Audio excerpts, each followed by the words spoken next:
This week on the show, we talk about other countries taking the lead in cannabis legalization, where you can find the best hemp-derived CBD on the market, and the DEA has rescheduled CBD. But it's not as great as it sounds. No surprise there. My name is Tim Stromble. Welcome to Rooted.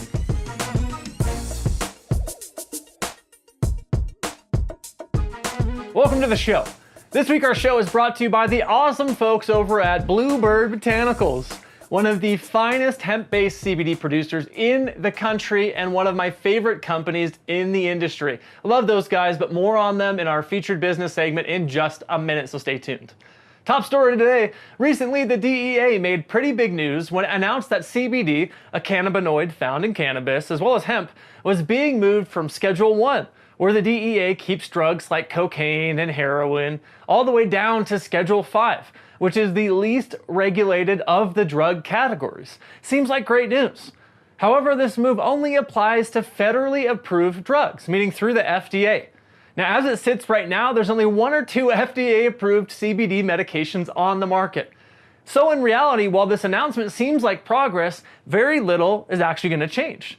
And while some would argue that all progress is good progress, and certainly we've talked about that on the show before, others might say the government has ulterior motives in mind.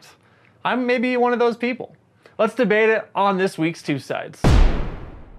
On one hand, you'd have to say all progress is good progress, and this is the first time in 46 years that the DEA has evolved its stance on CBD. So even if it's limited in scope, this is a big deal. CBD is the first part of the cannabis plant that has been rescheduled, and it could be the first step in the overall legalization of cannabis. Only time will tell. Additionally, there are some CBD producers I've talked to who are viewing this as a positive, even though it doesn't help their products yet, as FDA-approved products are highly regulated, which in theory should weed out, no pun intended, the snake oil companies looking to capitalize on the CBD boom while putting out an inferior product. Now on the flip side, those companies who are producing an A-grade product of CBD, like BlueBird Botanicals, by the way, who publishes up-to-date lab test results on all of their products, check them out at bluebirdbotanicals.com, by the way, they will be able to thrive once further legalization takes place because their product is good. Now, if CBD is going to be marketed for medical purposes, there needs to be more federal testing and regulation, sorry to say it, to ensure patient safety and the quality and consistency of the product being sold. So I would say that while we would all obviously like to see CBD rescheduled entirely, it makes sense to take baby steps and to build the system slowly, rather than going too big, too soon with full legalization and unleashing what some would say is an inconsistent market that offers as many gold medal products as it does duds who are just looking to grab a piece of the pie. Now, the fact is, doctors can now prescribe medical CBD to patients. Something no one has said for a long time, if ever, which is a huge development and one we should spend at least a couple of moments enjoying being happy about. On the other hand, this move stinks of government agenda and the pharmaceutical industry's impact on drug enforcement in the United States. I mean, think about it for a minute. Creating an FDA-approved drug takes an immense amount of time, money, and resources, and most of the current CBD producers don't have the financial backing to go through the process. But you know who does? You guessed it.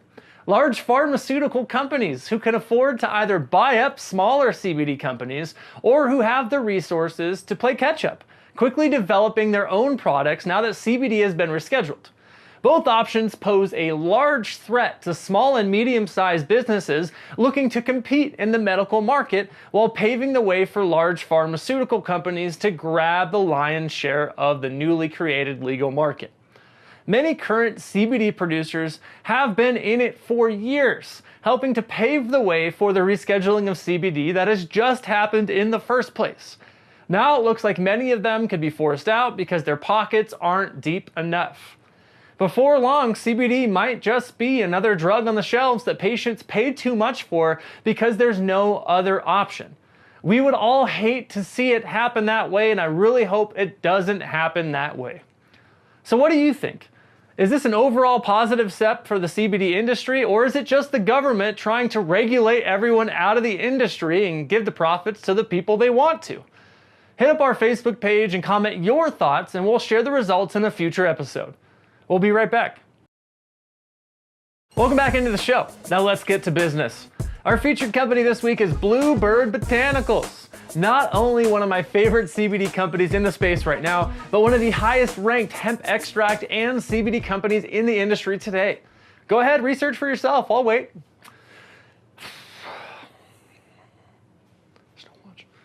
What I love about BlueBird is the transparency of their products. BlueBird posts the test results of each batch of their products on their website, allowing you to look up exactly what is in the CBD product you're taking. Or if you haven't made the purchasing decision yet, you can research the products more thoroughly before you make that purchase. Additionally, BlueBird's customer service team is incredibly knowledgeable and willing to sit on the phone with you to explain their products, how to take them, and which of their products you should start with depending on what you're looking for. Which is great because they offer extracts, concentrated extracts, capsules, vape oil, isolates, and pet products. So there's a lot to choose from. Unless you're a person, then you don't want to take the pet products because that's designed for pets.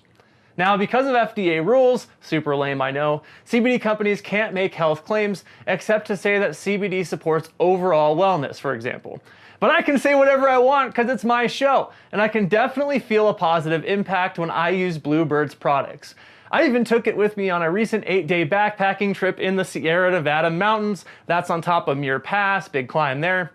Now, everyone's endocannabinoid system is slightly different, so you have to try some of BlueBird Botanicals CBD products for yourself and see how it helps you.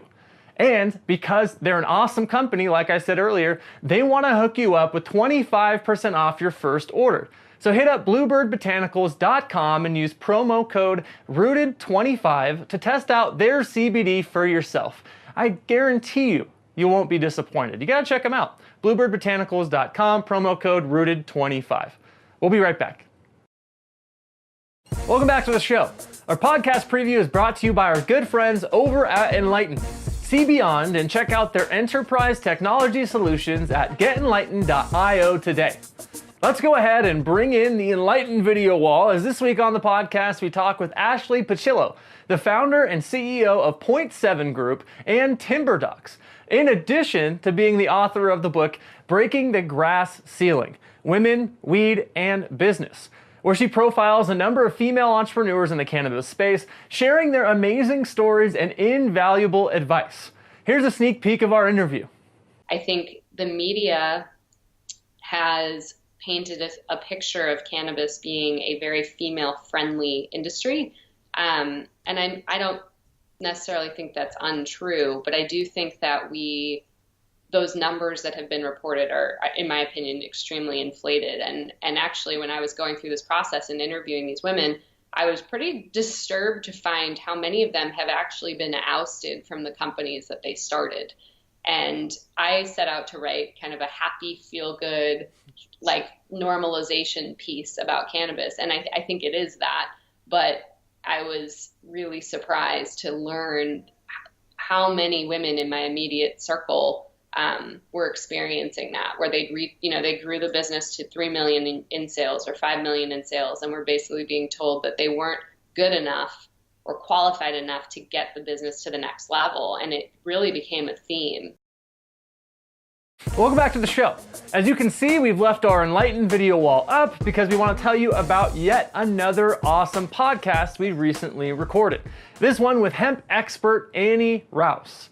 Annie is the co-founder of Anavii Market, where you can find premium verified CBD, like BlueBird Botanicals products, by the way. And she also writes and hosts the podcast Anslinger, the Untold Cannabis Conspiracy, which is an incredibly researched and eye-opening podcast available pretty much everywhere, so you have to check it out. Throughout our interview, Annie explains how hemp is different from cannabis, the crazy reason why hemp was made illegal in the first place, and why the evolution, or I guess revitalization might be the better word, of the hemp industry is long overdue.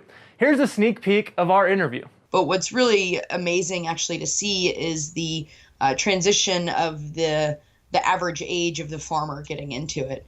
In Kentucky, and probably all over the U.S., the average age of a farmer is like 60, 65, maybe even higher.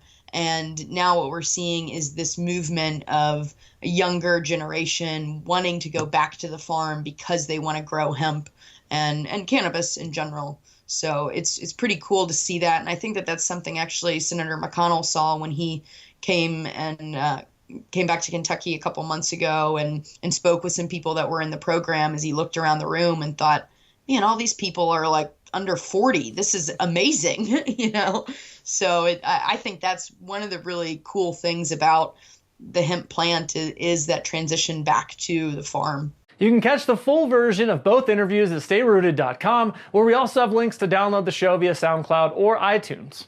By the way, don't forget to subscribe to the show so that we can send you the latest episodes as we put them out. And if you'd be so kind, leave us a nice review if you like. Lastly, before we get you out of here, we have to share with you our favorite thing this week, which comes to us from all over the world, as countries across the globe continue to legalize cannabis in one form or another. The most recent of which is South Africa, who becomes the third country in Africa to legalize cannabis. South Africa joins Argentina, Australia, Belgium, Belize, Bolivia, Brazil, Canada, Chile, Colombia, Costa Rica, Croatia, Denmark, Finland, Germany, Greece, Israel, Jamaica, Mexico, Spain, and I could go on and on. All these countries and more have some sort of federally legalized policy. For decades, cannabis activists have been working to make immense strides in the industry, but the largest stride might come from simple peer pressure. As more and more countries legalize cannabis, you have to think the United States can't afford to be too far behind. With Mexico and Canada already making moves, the US sits sandwiched between two large economies who just added a new cash crop to their revenue arsenals. I don't know if these countries legalizing cannabis will impact America's timing, but I'm sure happy to see so many other countries see the upside, listen to their own people, and do what makes sense. Because of that, these countries are my favorite thing this week. Thanks for being so cool. That's going to do it for us on the show. Quick reminder to hit up the site stayrooted.com for more show content, like our social pages, and subscribe to our YouTube channel. Until next week, I'm Tim Stromble, reminding you to work hard, be humble, and stay rooted.